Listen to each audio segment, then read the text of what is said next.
The island of Trident fell into complete darkness. No warning, no signal, no sign of what was about to unfold. The chaos started with a thunderous explosion, a deafening roar that shattered the stillness of the night, rattling windows, shaking the earth, and sending tremors deep into the very bones of the island. But this wasn't just an explosion. It was the kind of cataclysm that rewrites the fate of nations, the kind that changes the course of history. A sudden, devastating strike at the heart of Russia's power, a crippling blow dealt in an instant. On October 27, 2025, Trident Island, a seemingly remote piece of land in Russia's Far East, was plunged into an unimaginable nightmare. Over 100,000 civilians and soldiers who called the island home found themselves trapped in the abyss of night, with no power, no light, and no way of communicating with the world beyond. Cities that once hummed with life, from Taltova, the bustling capital, to the smallest coastal villages, were now eerily silent, their vital energy grid reduced to nothing but rubble and ruin. In the span of seconds, life on Trident Island came to a complete standstill. The factories, the schools, the homes, everything halted.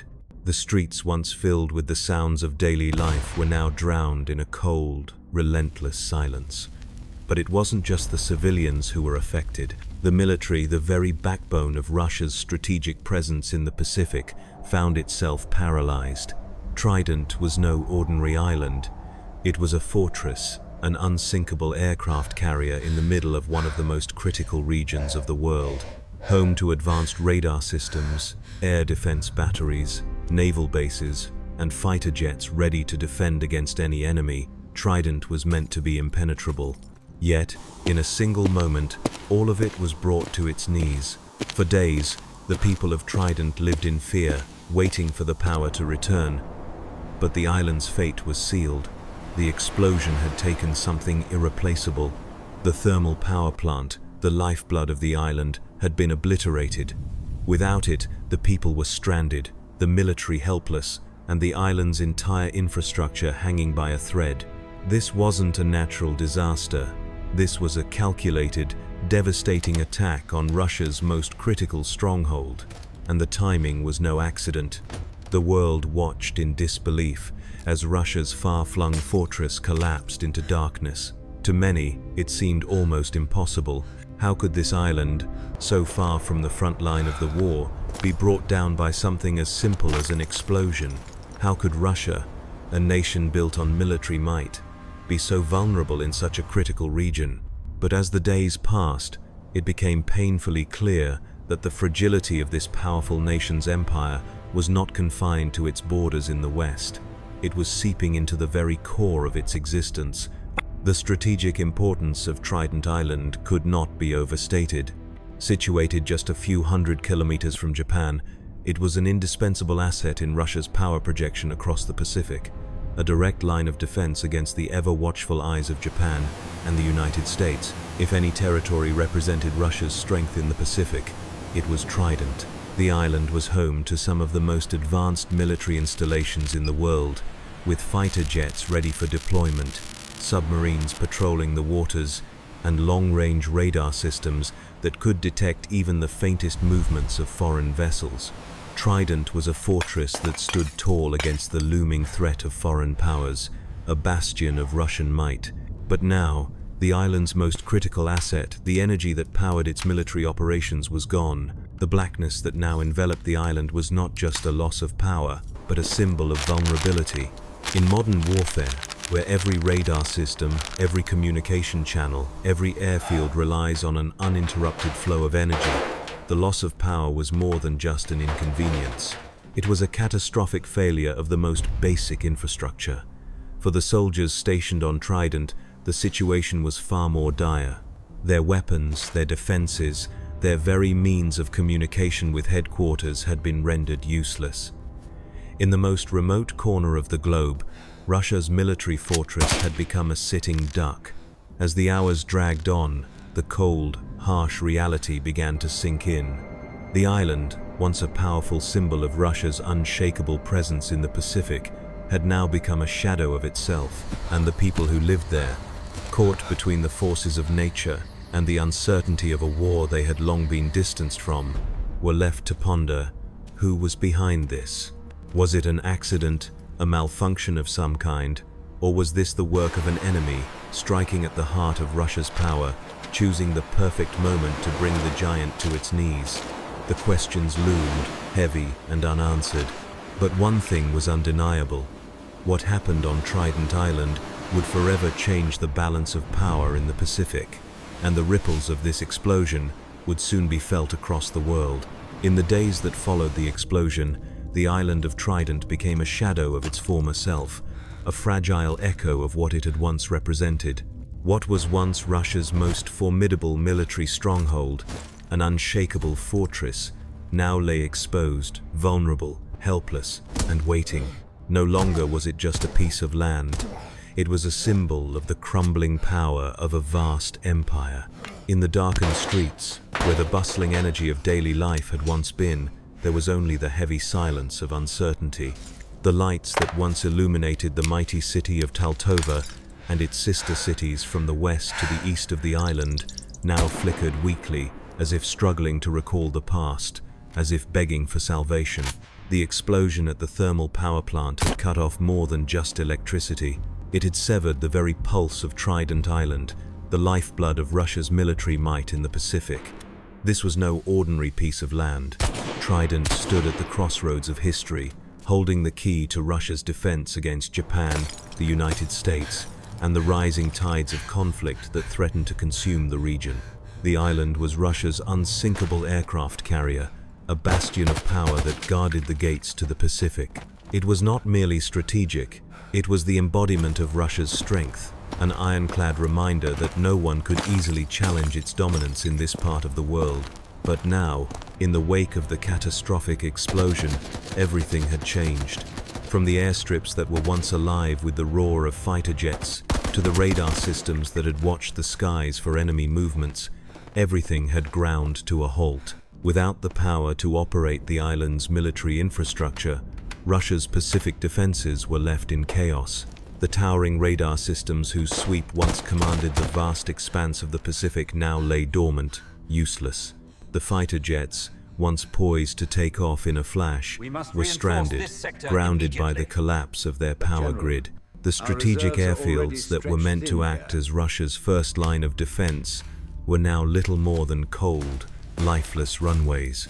The island's air defense batteries, designed to fend off any enemy airstrike, lay silent, unable to track, let alone intercept, incoming threats. Trident was no longer the fortress it had once been. It was a crumbling ruin, its power broken, its defenses shattered. And in its place stood an undeniable truth. No matter how mighty a nation may appear on the outside, it is only as strong as the infrastructure that holds it together. In Moscow, the Kremlin's leaders watched in horror as the images of their fallen island flickered across the screens.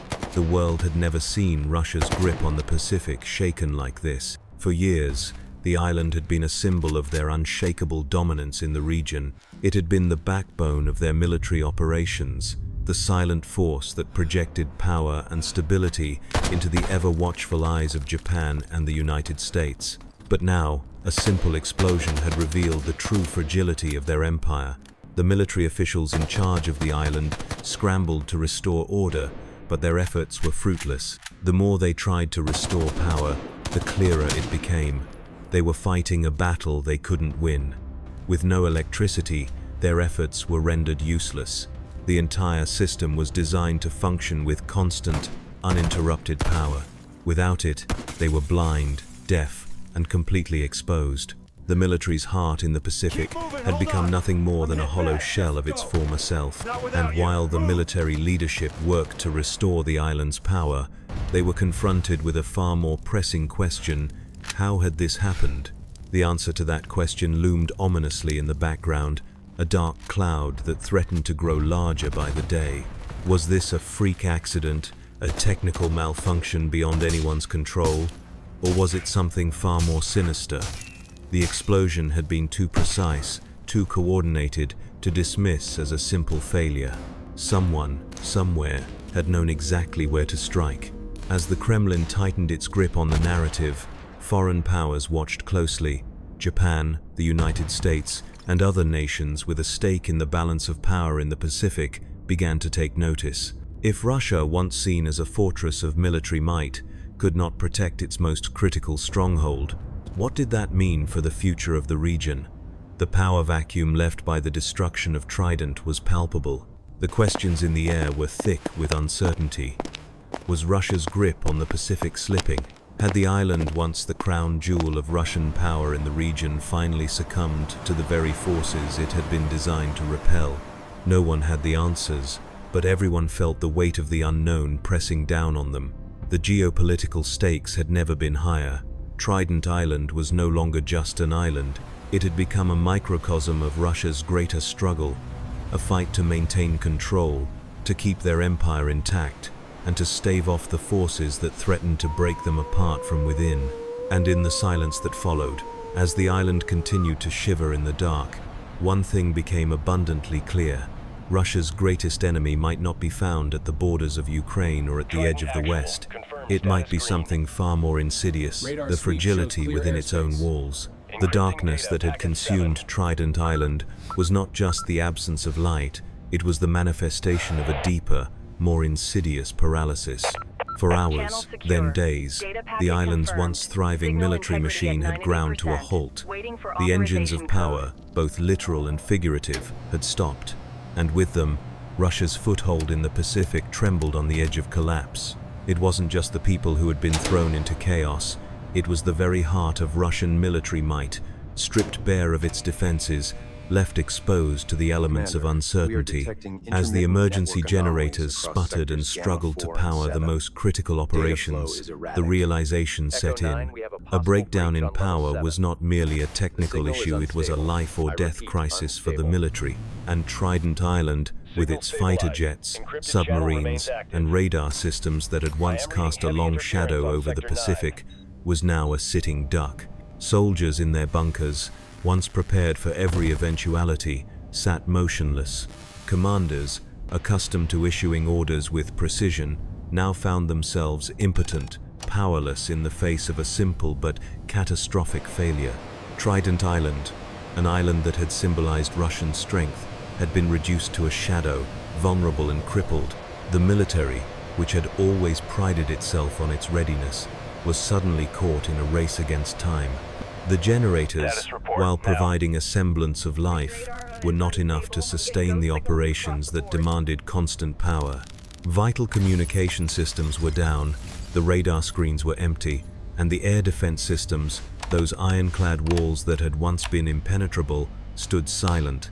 The planes that had once taken off in mere seconds now rested in their hangars, cold and lifeless. On the ground, the soldiers waited. They waited in silence, not knowing when or if help would come. Their training, their years of preparation, had not accounted for something so simple, so fundamental as the loss of power. They were no longer the masters of their domain. They were prisoners of the dark, suspended in a moment of disorientation, waiting for a turn in their fate. Back in Moscow, the realization was dawning. This was not a small, isolated failure. It was a catastrophic event. The loss of power on Trident was more than just a logistical problem, it was an existential one.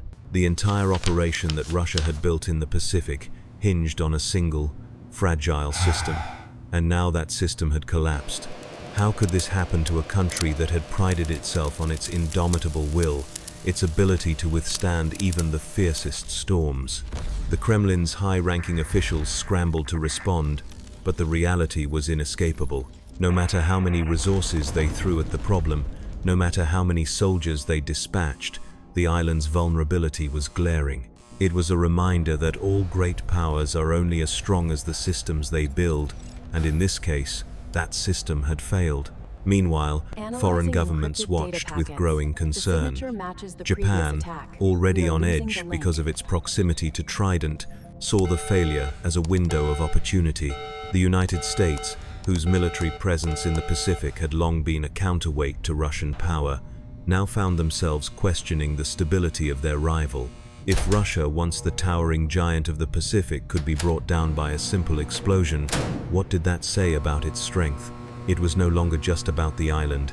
It was about the message it sent to the world. Trident Island, which had once been a fortress of unparalleled power, now stood as a symbol of fragility. The geopolitical chessboard had shifted, and the rules were being rewritten with each passing hour. As the power outage stretched into its second day, cracks began to show within the ranks of the soldiers stationed on the island. The uncertainty began to breed unease. They had trained for everything except this. The silence that followed the explosion was deafening, and it carried with it the weight of a nation's security unraveling. Some soldiers, once proud of their role in protecting the island, now questioned whether they were truly safe. Could anyone protect them from this new, insidious threat? Or had their power, both literal and symbolic, finally been eclipsed? The power grid remained down, and with it, the military's grip on the island loosened further. No communication, no intelligence, no defense. The island, with its towering fortifications and intricate systems, had become a ghost town, its potential for military operation now reduced to nothing more than a hollow shell. It wasn't just a failure of infrastructure, it was a failure of perception, of belief. The once unstoppable machine had been brought to its knees by the simplest of forces. As the world held its breath, wondering what would come next, one thing became clear.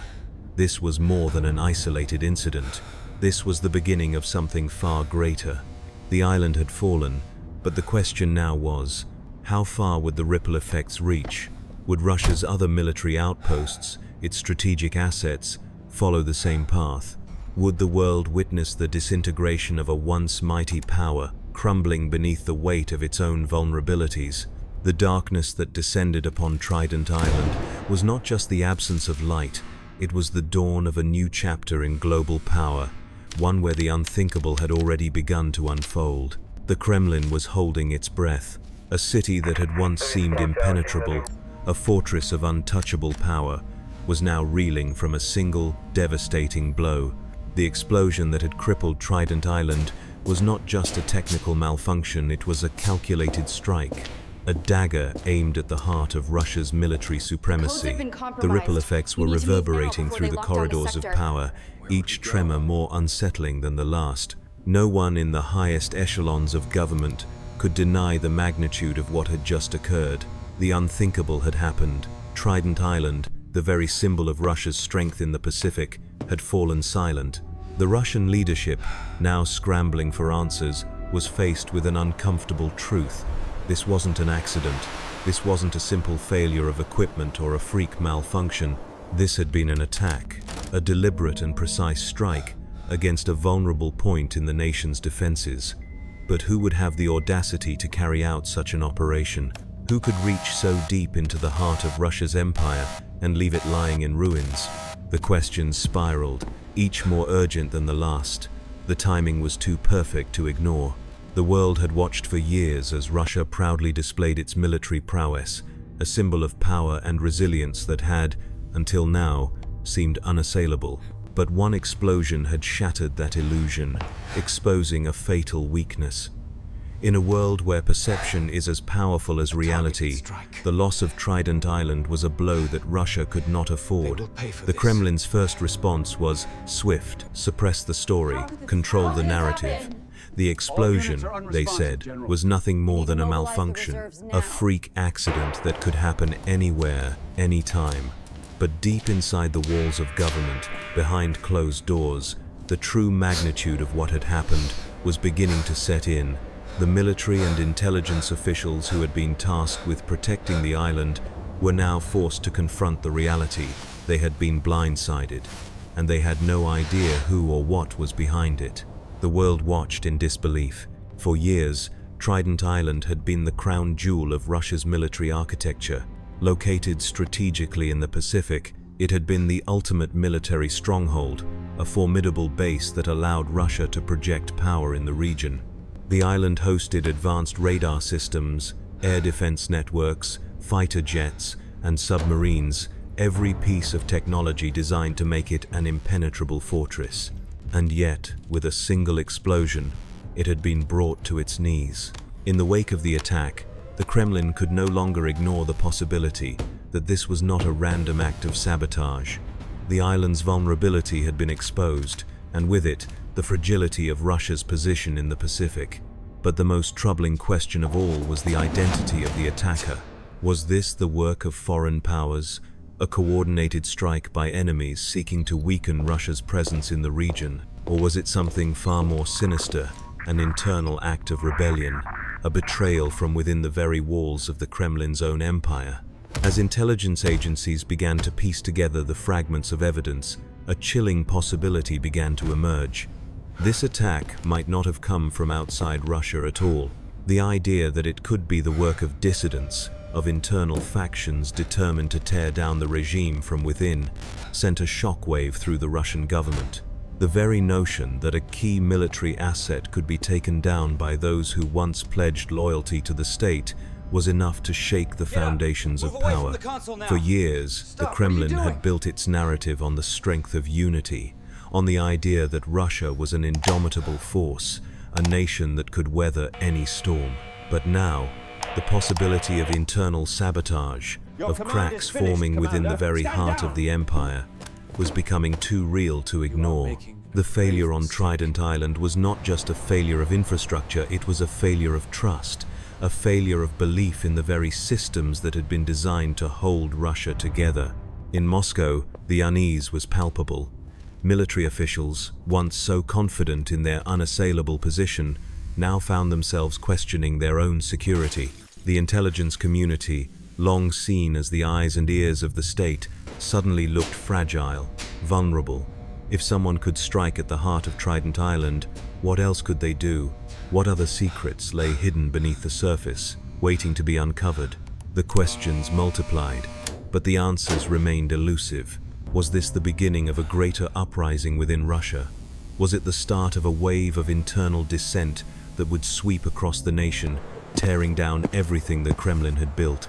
Or was it the first salvo in a much larger international game, a warning shot fired across Russia's bow by foreign adversaries eager to dismantle its power?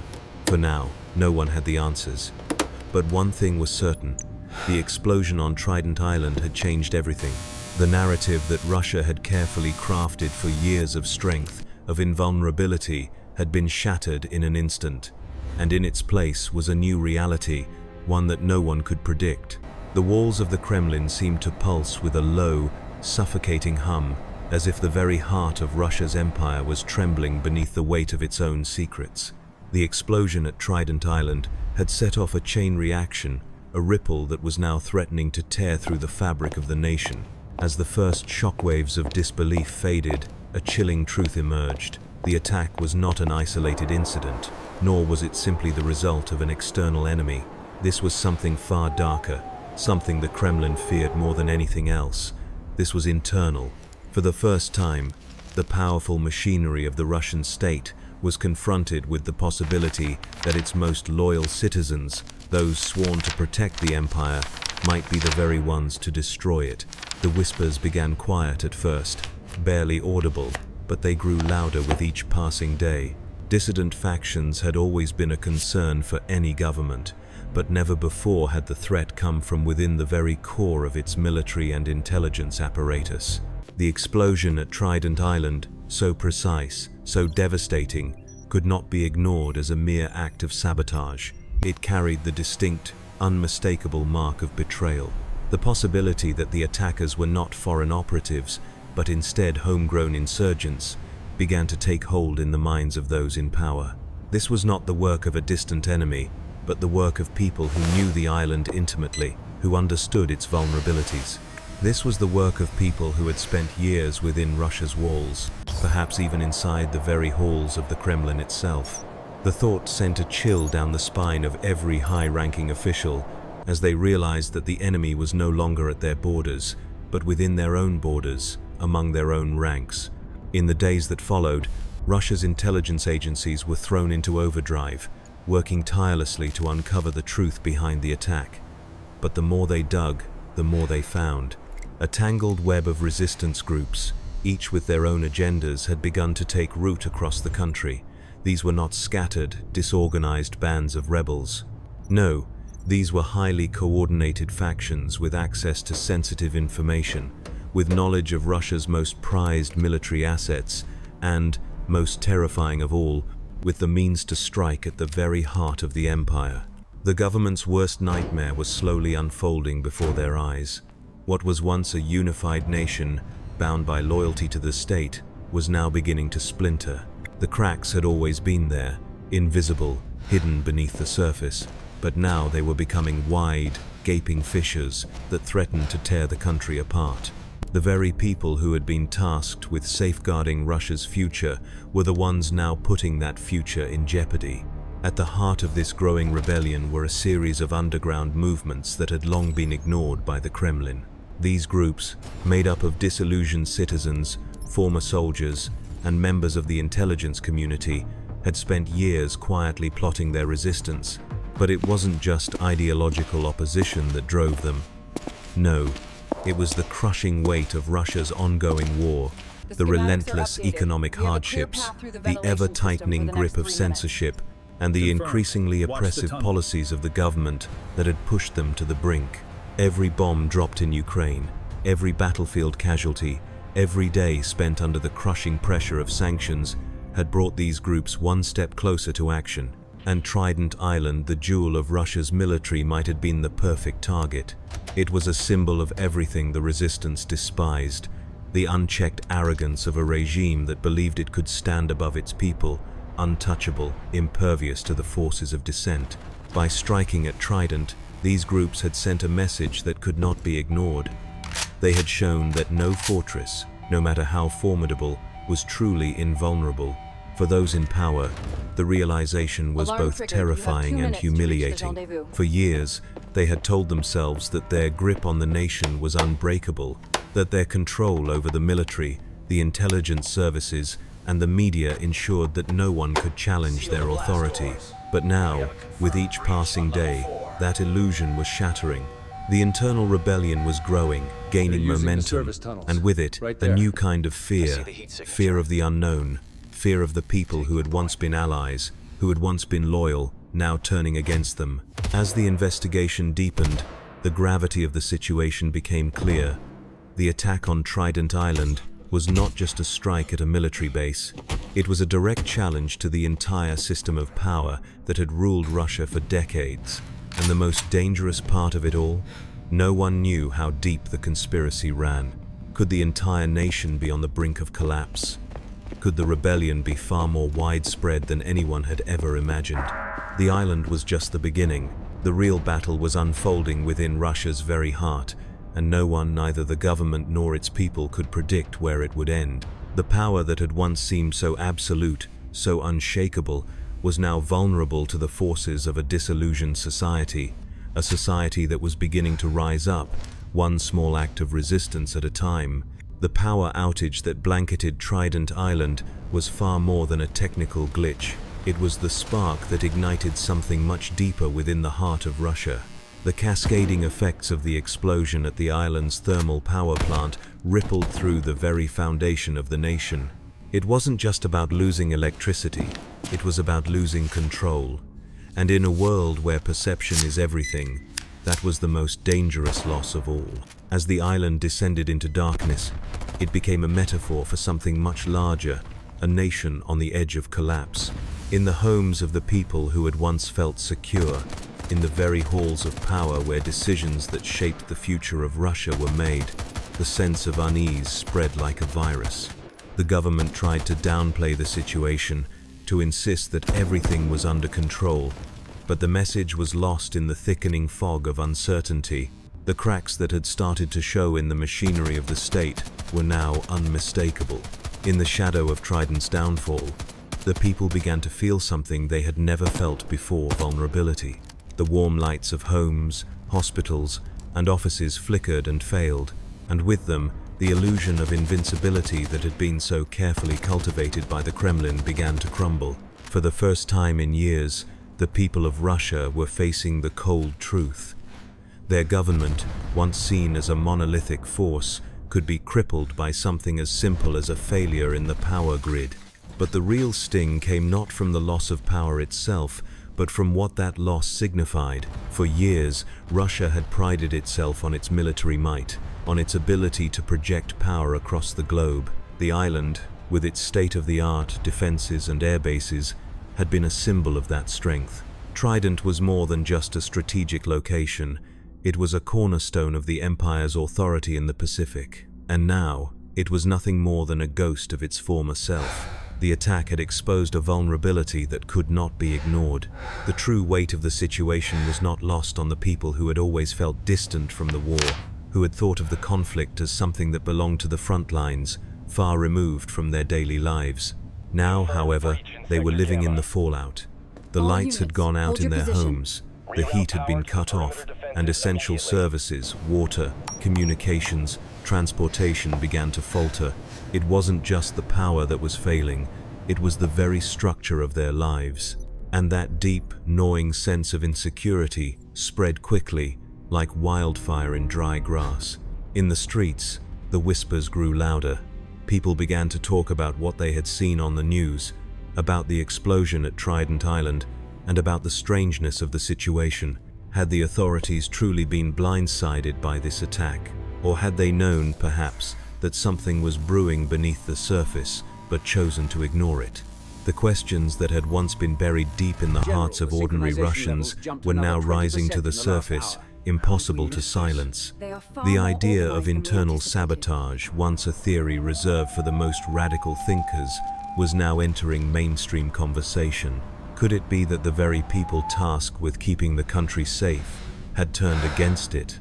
The rebellion that had long simmered in the shadows, that had been whispered about in hushed tones, was no longer some distant possibility. It was real, it was tangible, and the people knew it. The once impenetrable wall of loyalty to the state was now showing cracks, and behind those cracks, something dangerous was emerging. This was the beginning of something far greater than a simple power failure. It was the beginning of a reckoning. As people struggled to adapt to their new, uncertain reality, the sense of fear became almost palpable. The government's attempts to restore order were met with skepticism. How could they restore power when they could no longer even protect the most important military installation in the Pacific? How could they assure the public that they were safe when it seemed like their entire world was falling apart? In Moscow, as the leaders of the nation scrambled to put out fires, the fear spread through the corridors of power as well. The explosion had not just knocked out the lights on Trident Island, it had also cast a shadow over the leadership. The military, once confident and powerful, now seemed fragile and uncertain. The intelligence community, which had always been seen as the eyes and ears of the state, appeared vulnerable. There was no denying it. The very systems that had been built to protect Russia were now exposed as flawed, prone to failure, and perhaps even compromised. The internal fractures within the Russian state had been exposed in a way that was impossible to ignore. The government could no longer claim that everything was under control. The island, once a symbol of their strength, was now a symbol of their weakness. The power that had seemed so absolute was now up for question. And in the streets, in the homes, and in the minds of the people, the whispers grew louder. The true fight for Russia's future was no longer taking place on foreign soil, it was taking place within its own borders, in the very heart of the nation. The shockwaves from the explosion at Trident Island had long since reverberated through the farthest corners of Russia, but the true consequences were only just beginning to unfold. The cracks that had once been invisible beneath the polished surface of Russian power were now wide open, a chasm threatening to swallow the empire whole.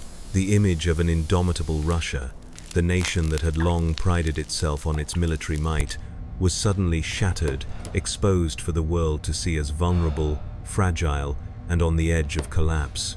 The explosion, which had crippled the island's energy infrastructure, revealed the raw, brutal truth. Russia was not invincible. The unshakable grip the Kremlin had held over its people, its military, and its empire was slipping. The nation, once fueled by pride in its towering strength, now found itself forced to grapple with the reality of its own fragility. And in this moment of weakness, another shadow loomed larger than ever before, the realization that the government's ability to secure the nation's most vital assets was no longer guaranteed. Trident Island, a cornerstone of Russia's military power, had been breached with a single, devastating strike. The explosion that had crippled its power grid wasn't just a technical failure, it was a symptom of a much deeper, more profound vulnerability. The Kremlin had long been seen as an unshakable pillar of authority. The intelligence networks, the military machinery, the elite security forces, they had always been the bulwarks of Russian power. But now, those bulwarks were crumbling, and the Kremlin could no longer ignore the gnawing fear that had taken root in the hearts of its most powerful figures. The military, the very cornerstone of Russia's defense, was paralyzed. Its once formidable air defenses were useless without the power to operate them. The radar systems that had kept the Pacific under constant surveillance were now blind.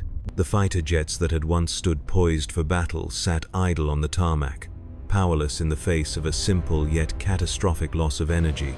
And the soldiers, trained to face every challenge, now found themselves immobilized by the lack of power.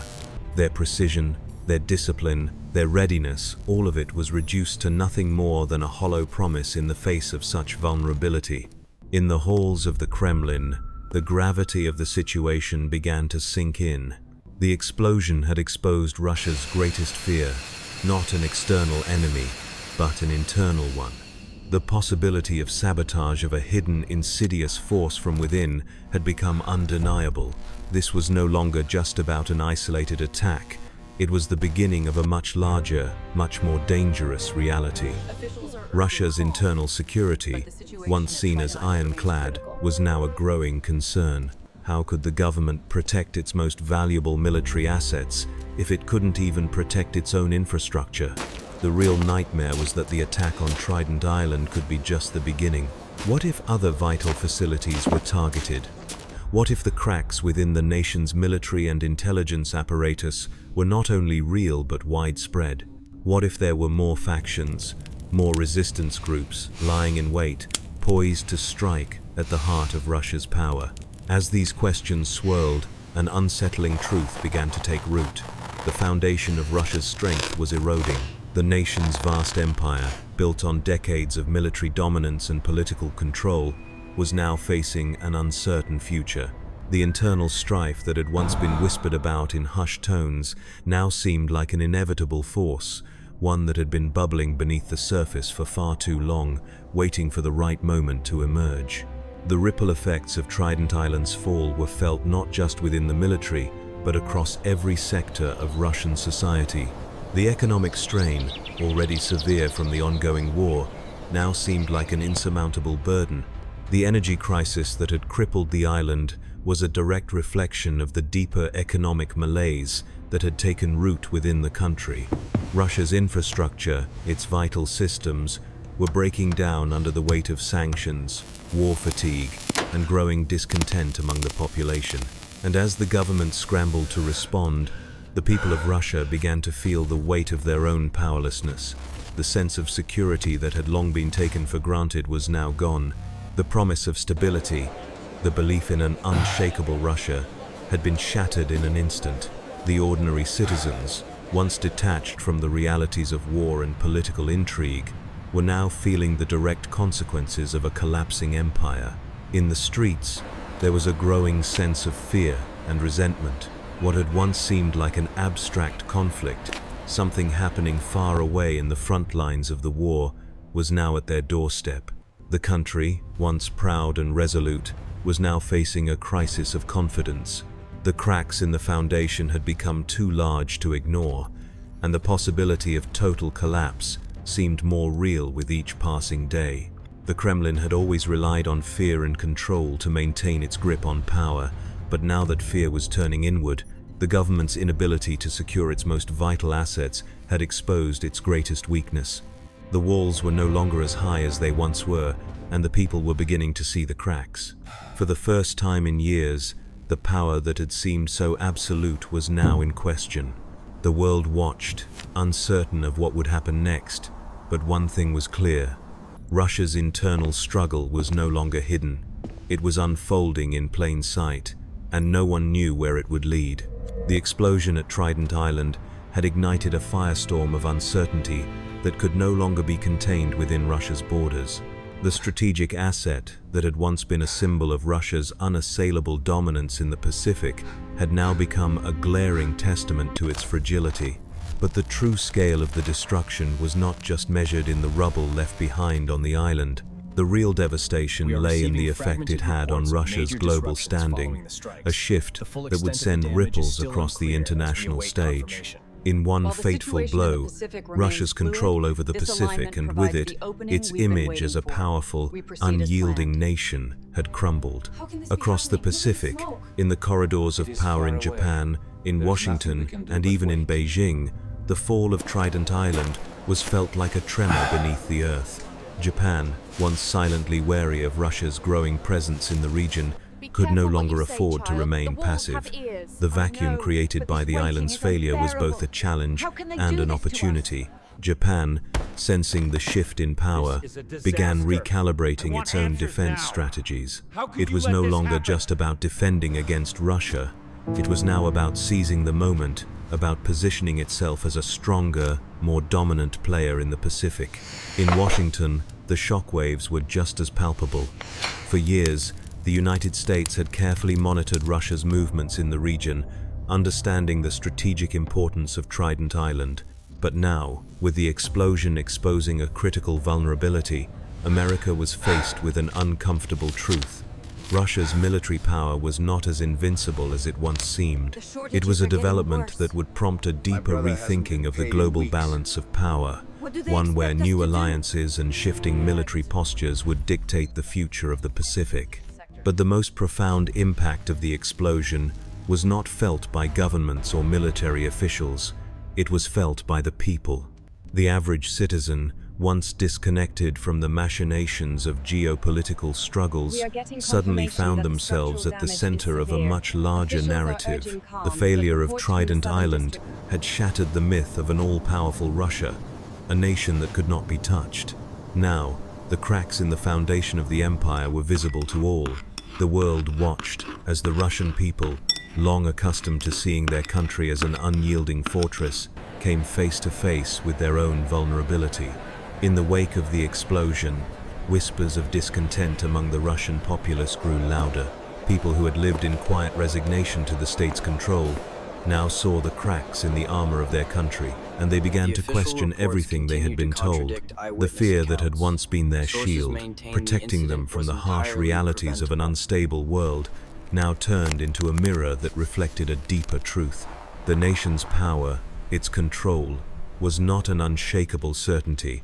It was, like everything else, fragile, vulnerable to the whims of those who sought to tear it down. The people of Russia, who had lived in the shadow of the Kremlin's authority, began to ask themselves questions they had never dared before. What is the price of this power? What are we really fighting for? The eruption of resistance that had long simmered beneath the surface of Russian society was no longer a distant threat. It was here, in the hearts of ordinary citizens, who had now seen their government's power exposed for what it truly was, a system not of invincible strength, but of human hands, fallible and capable of great weakness. And this is where the human story lay. In the face of adversity, in the wake of catastrophe, people had the power to change the world.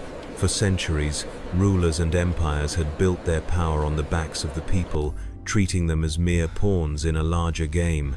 But Trident Island had shown that no empire, no matter how large or powerful, could control the hearts and minds of its people forever. When the facade of invincibility fell, when the lights went out and the power grid failed, the real strength of a nation came to the forefront, the resilience, the courage, and the determination of its people to survive and rebuild. The explosion at Trident Island, though devastating, had catalyzed a wave of reflection within Russia, a moment of awakening, where the people understood that they held the keys to their own future. The world could not be shaped by military might alone, nor by the fear instilled by a government, that sought to maintain control through manipulation and oppression. True power was in the hands of those who could rise above the chaos, who could see through the illusions of control, and who could chart their own path forward. The collapse of Trident Island had revealed a new truth. No system, no matter how entrenched, could withstand the will of the people forever. The real strength of any nation was not in its weapons or its military might. It was in the courage of its citizens, in their ability to rise up, to question, to demand more. And as the ripples of Trident Island's fall spread across the world, the story of Russia's awakening, its transformation from a nation built on fear to one built on resilience, was just beginning.